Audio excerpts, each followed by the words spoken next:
So, I'd like to do a little bit of talking about just some of the ugliness that I see in the ministry. Okay, a lot of nasty stuff that isn't actually biblical.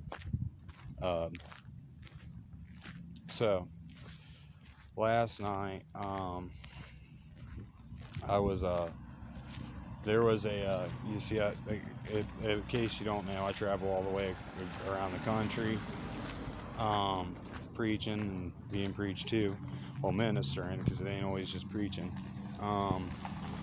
And I run into some stuff, man. I run into some nasty stuff, and so the the thing is the real quick, look at that view they got. This is like in a town in Montana.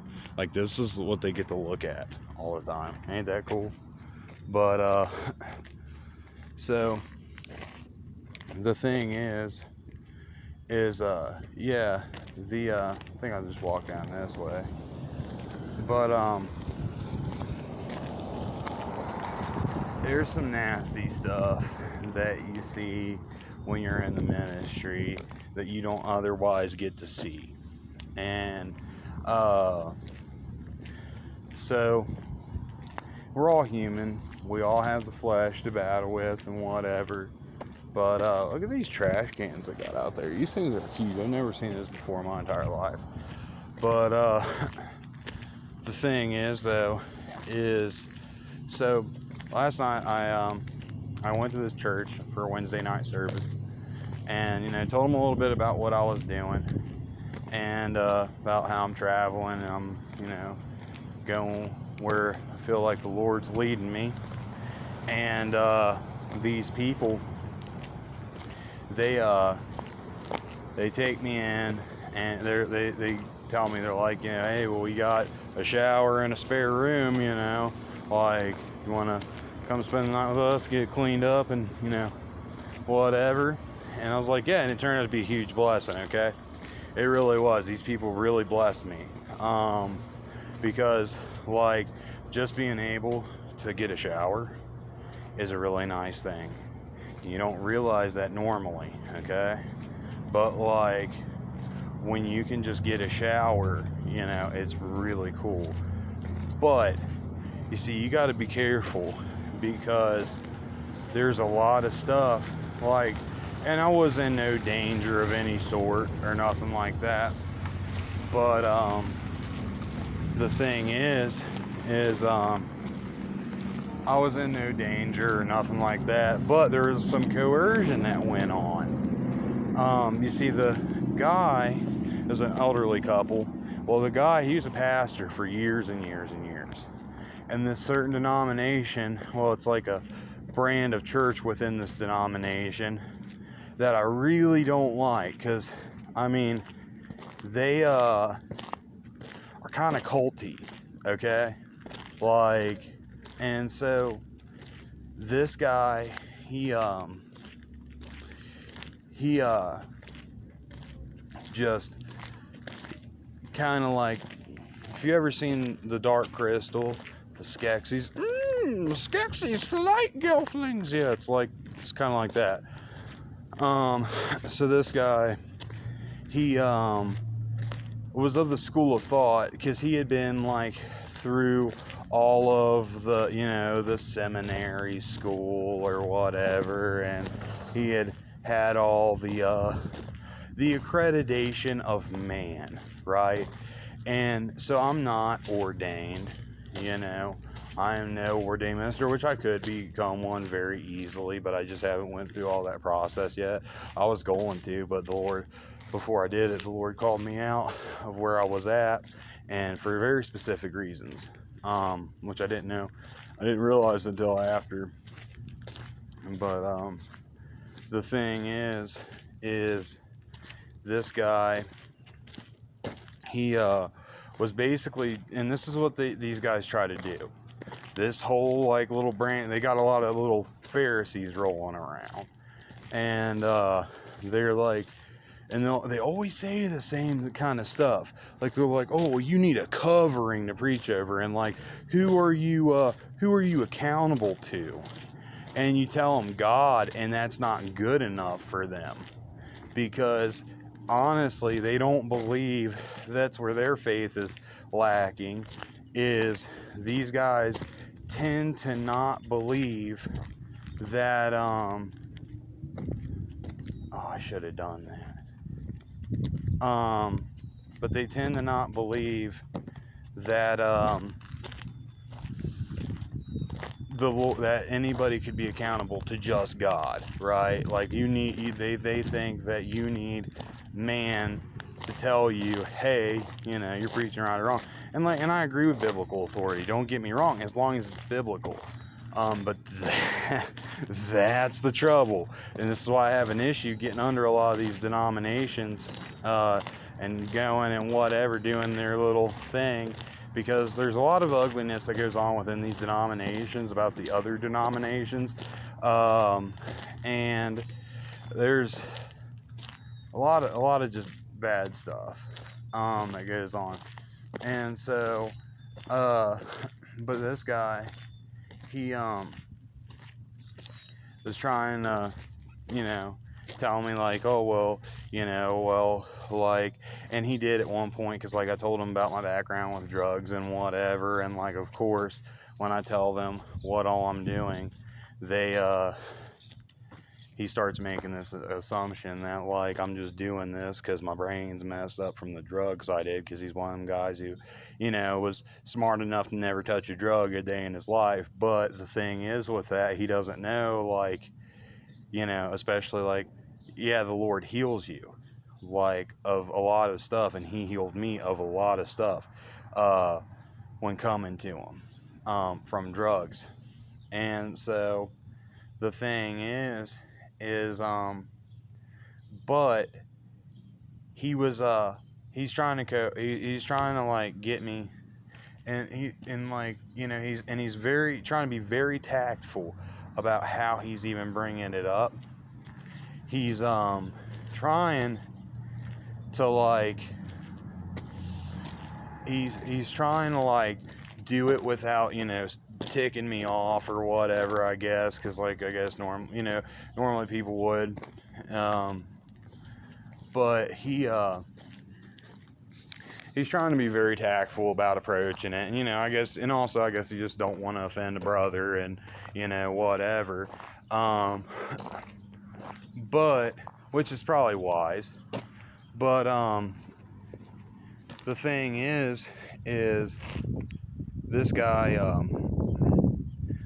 bug, but he is just really trying, though. He's really trying, and again, like, this little brand of these folks, they do this where, and again, I'm gonna for now keep them nameless, because I don't want people like over generalizing them and saying, oh, well, this whole group of Christianity is they're all like this, because I don't think they all are, but I'm just saying I've experienced this little group of Christians in 3 different states, and yeah, it's gross what I've experienced from them. And again, there's like some culty stuff that goes on there, and so and they're like, a lot of them, and you got to watch people in the ministry, because like the ministry is sadly, and it shouldn't be this way, is become like it's like a little boys club, where they get in and they just do some nasty stuff, man. They try to like have each other's backs and whatever, with fleshly things. So the thing is like, and I mean, you really do, you got to watch it, because they've got this little boys club, and especially with like this denomination is a big denomination, or this little brand of this denomination is a big denomination, or is a big brand, okay? And so the thing is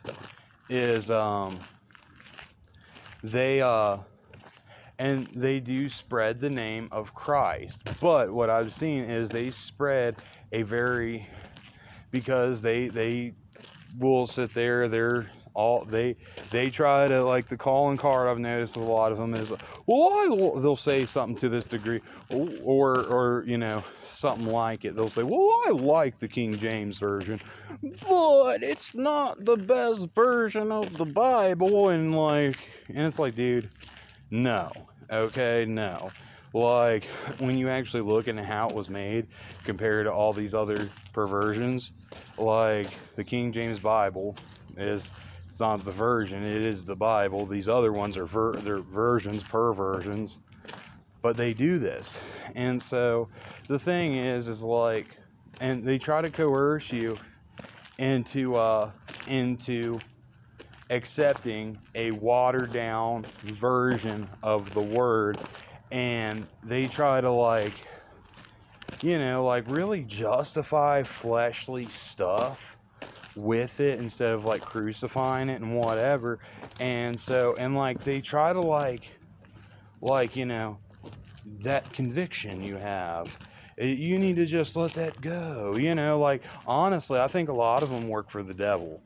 But I think the devil has placed a lot of people in ministry.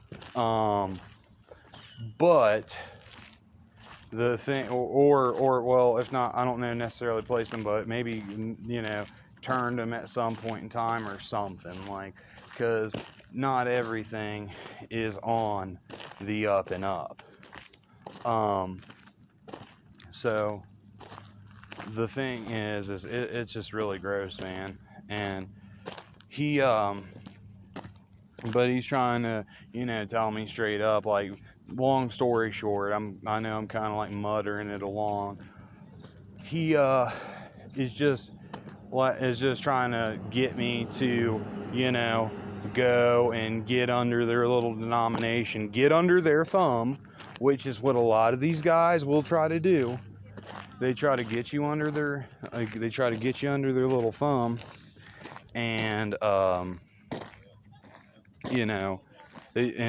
that's just it. And they don't really care if they're right or wrong by doing it. They don't really care if it's biblical a lot of the time, and if they did, they wouldn't do it. And it's just like the Pharisees. Like Jesus said to the Pharisees, he said, you cross land and sea, and I actually brought this up to him. You cross land and sea to make one proselyte, just to make him twice the child of hell that you are, And so, and that's for real what it is. I mean, that's for real what actually goes on in the ministry in a big way. There's so much of that stuff, and it's gross. But the thing is oh, go ahead, hon. But the thing is, though, it's nasty, and they'll do this stuff. And again, they don't care if it's biblical or whatever, or maybe they even do think it is biblical. But this guy's just trying to coerce me into getting under this little denomination or brand of this denomination's thumb, and just whatever. And and the thing is and I'm actually me and this dude are talking, and I'm actually bringing up everything I'm saying is biblical, and there's a lot of stuff he's saying that but he's got this pride, and a lot of these dudes do, where they got, look at this little Wild West village, but they got this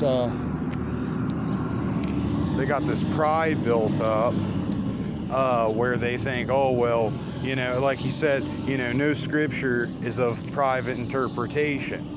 And so what he's insinuating by that is, and I'm just bringing this up because, partly because, yes, it is frustrating and kind of heart-wrenching to me, gut-wrenching to me, but also because you guys could learn from it. Learn what to look out for. So the thing is this guy, he's but he says no scriptures of private interpretation, and what he is insinuating by that is that his specific denomination has the right interpretation, and I need to just get with it, right? And so the thing is like, and I respond to him basically, well, yeah, because there's only God's interpretation. That's what that means. It doesn't mean that, oh, we all have to agree on this interpretation, and and whatever we agree to it to be, that's what it is. No, that ain't it. There is what God says it is, and we need to get with that. And so but this guy was just not having it, and he's like trying to, and they do this because they want to get you in their little boys club, so that way they've eliminated a threat to their power structure. And I flat out brought that up too. I was like, because honestly, so much of it is they are trying to maintain their power structure. And that's what the Pharisees were doing. The Pharisees, I don't think they really cared so much about, if they're really doing the work of the Lord. I don't know if they really zealous for the Lord. I think that they were, just trying to preserve a power structure. And so the thing is, and this is what happens in ministry today. And these guys will try to coerce you like you would not believe when you go around and you're actually just doing something like I'm doing. If they cannot take it, by the way, if this video cuts off, sorry, my phone, it's not wanting to play with me. It's wanting to go to 20 minutes and then cut off. So anyhow, but yeah, it's absolutely gross, man. But, and you see it, and again, if you do the type of stuff I'm doing, let's say the Lord calls you out to do something like this, and he might, because the Lord ain't no respecter of persons. What he'll do with me and for me, he'll do for anybody and with anybody, okay? But he's no respecter of persons, okay? So you might end up getting called out to do something like this, and if you do, I'm just letting you know, you're going to experience a lot of this stuff. If not all of it, you will experience some of it. And there's going to be a lot of people in the ministry that are going to try to be very pharisaical, and they're going to try to coerce you into, oh, that sunshine in that little valley in that mountain there, or whatever that is. That's really pretty. But they're going to try to coerce you into all kinds of stuff. They try to coerce you because they have this pride, and this is the same thing that older people have. A lot of people assume that with wisdom always with age always comes wisdom, and it's not always true. You can be in the first grade your whole life, and somebody, and it doesn't make you the ultimate first grader. It just means you just haven't passed that lesson. And well, the thing is, and then somebody comes up and it's the first year in the first grade, and they just go to the second grade, and you seem, oh, well, you haven't spent nowhere near the time in first grade that I have, and the thing is these guys, a lot of them, they think that because they've got this time down, and a lot of them do got a lot of stuff figured out, but they assume because they got this time down that they've got it all figured out and they've arrived already, basically. And of course they ain't going to outright say that, but they really do think it. And so you got to watch out for them, because they'll try to say stuff to you like that. Your parents try to pull stuff like that. And they're like, well, don't you, I've been around longer than you, think I know more than you. And it's yeah, you probably do know more combined facts than me, but it doesn't mean you know more about this specific fact. And so the thing is you got to watch out with your leadership. You have to make sure they're actually correct. Fact check them on everything, okay? And realize they're a human being. They're going to make some mistakes and whatever. But how do they handle that mistake? Do they get all about it, or do they say, you know what, dude, you're right. Like, I totally dropped the ball there, didn't I? Because none of us are seeing this whole thing. That's why we're a body. We all got different functions. We're not, none of us are supposed to be better than the other or lord over the other. We're supposed to help each other along. Do we fail at that sometimes? Yeah, we do. I'm sure I have. But the thing is, but yeah, like it says, don't call any man father or master, and I